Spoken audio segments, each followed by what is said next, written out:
కాంగ్రెస్ నేతలపై బీఆర్ఎస్ నేత పువ్వాడ అజయ్ కామెంట్స్ చేశారు. 100 రోజుల్లో 6 గ్యారెంటీలు అమలు చేస్తామన్న కాంగ్రెస్ ప్రజలకు సమాధానం చెప్పాలన్నారు. రైతు బంధు గురించి 3 మంత్రులు 3 విధాలుగా మాట్లాడారని ఆయన అన్నారు. తమ కార్యకర్తలను నిర్దాక్షిణ్యంగా అరెస్టు చేస్తున్నారని పువ్వాడ వాపోయారు. తమ కార్యకర్తలపై దాడులు ఒత్తిళ్లను మానుకోవాలని ఆయన అన్నారు.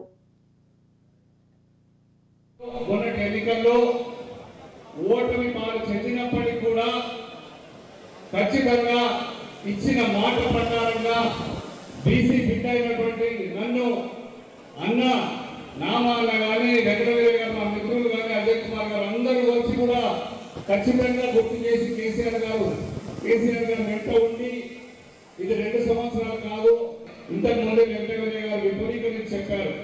అదే మాట కోసం ఓడిపోయి పార్టీ ఓటమి చెంది ఉన్న ఒక్క సీటు 100 మంది ప్రజాప్రతినిధులు ఖాళీగా ఉన్నా మన ఖమ్మం జిల్లాలో ఏమి రాకపోయినా మన కోసం మాట ఇచ్చినటువంటి మాటను నిలబెట్టుకున్నటువంటి తెలంగాణ రాష్ట్ర స్థానికులు 10 ఏళ్లు అప్రతిహతంగా తెలంగాణ రాష్ట్రాన్ని ముందుకు తీసుకెళ్లబడే మహా నేత కేసీఆర్ గారికి హృదయపూర్వక శిరస్సు వచ్చి వందనాలు చేస్తూ ఈ రాష్ట్రంలో ఏమాత్రం డౌట్ మీకు చెప్తున్నా. ఎందుకంటే 3 నెలలు ఇప్పుడు పెద్దలు చాలా విషయాలు చెప్పారు. వారు ఇచ్చినటువంటి గ్యారంటీల్ని నమ్మటం గత ఇప్పుడు 90 రోజులే ఎన్ని విషయాలలో ఎన్ని ఇబ్బందులు పడుతున్నామో అన్ని వివరంగా చెప్పారు. నాకు కూడా ఈ మధ్య ఆయన ఫోన్ చేశాడు, సార్ నాకు ట్యాంకర్లు అవసరం లేదు సార్, ట్యాంకర్ పంపబట్టి నిజంగానే కావాలని ఎవరో ఒకటి ఫోన్ చేశారు అనుకున్నా.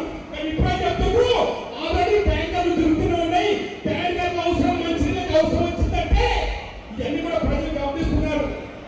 మిమ్మల్ని కోరుకునేది ఒకటే, ఇప్పటికే చాలా లేట్ అయింది.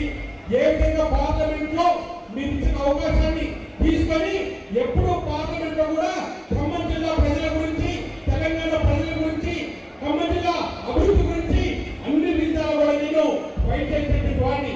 ఇవాళ ఖమ్మం జిల్లాకి నలుమూలలో మరి నేషనల్ హైవే వచ్చిందంటే ఆ రోజు నేను 15 లోక్సభ నుంచి మొదలుకొని ఎన్నో లెటర్లు రాసి